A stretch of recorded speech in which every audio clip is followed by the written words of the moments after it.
perkenalkan, nama saya Naila dengan NPM 089. Nama saya Dian Nurhi dengan NPM 086. Nama saya Zainal Falarija dengan NPM 010. Nama saya Raden Panji Maputarama dengan NPM 048. Saya Jibran Alikri dengan NPM 088. Oke. Pada episode kali ini kita tuh bakal membahas peran organisasi internasional dalam kehidupan global dan keseharian kita nih teman-teman. Tapi kalian tahu gak sih ada fun fact-nya? Jadi ternyata di PBB itu kita ada 193 negara dan punya 6 bahasa resmi nih teman-teman. Oke, untuk selanjutnya kita ke segmen mengenai apa itu organisasi internasional.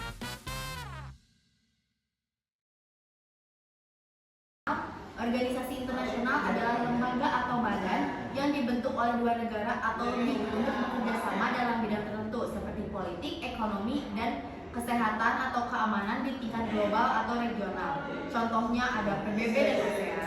Dan di sini juga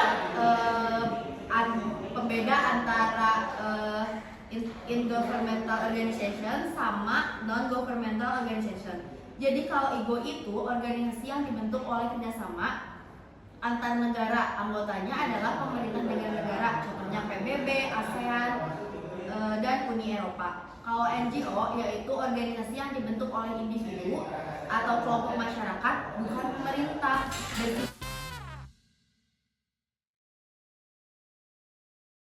Ke segmen fungsi dan peran utama dari organisasi internasional itu.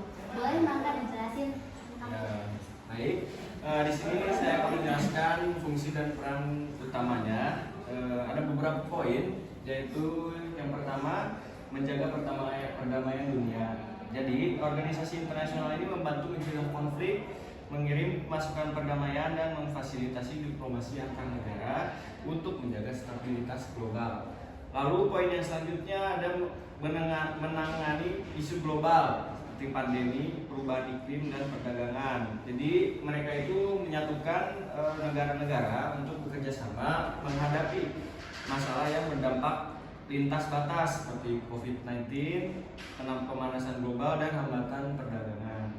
Lalu ada lagi poin yaitu memberikan bantuan kemanusiaan. Jadi organisasi seperti PBB dan Palang Merah ini tuh memberikan bantuan berupa makanan, obat, dan perlindungan kepada korban bencana seperti bencana, perang, dan krisis kemanusiaan. Lalu ada poin terakhir mengenai mendorong kerjasama ekonomi dan sosial antar negara. Jadi mereka itu membangun kemitraan antar negara untuk meningkatkan pembangunan ekonomi, pendidikan, kesehatan, dan kesejahteraan masyarakat secara global.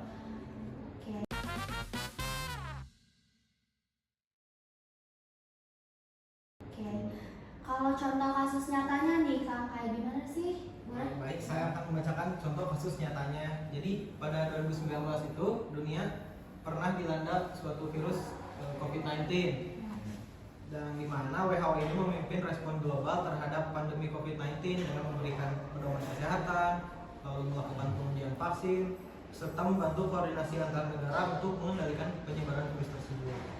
Lalu PBB juga berperan dalam menjaga misi perdamaian ke wilayah konflik untuk menjaga gencatan senjata, melindungi warga sipil, dan membantu proses rekonsiliasi serta pemulihan pasca konflik. Selanjutnya, ASEAN bekerja sama dengan ekonomi kawasan antar negara Asia Tenggara melalui pembentukan pasar bebas, kerjasama perdagangan, investasi, dan pengembangan infrastruktur kawasan. Terakhir, UNICEF juga berperan dalam pendidikan anak-anak pengungsi, seperti menyediakan akses darurat bagi anak-anak pengungsi, termasuk penyediaan sekolah sementara, perlengkapan belajar, dan pelatihan guru agar anak-anak tetap mendapatkan pendidikan di tengah krisis.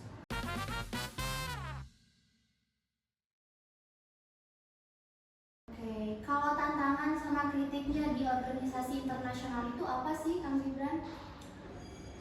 Yang pertama ada dampak langsung ke masyarakat, vaksin, bantuan bencana, dan hak asasi manusia.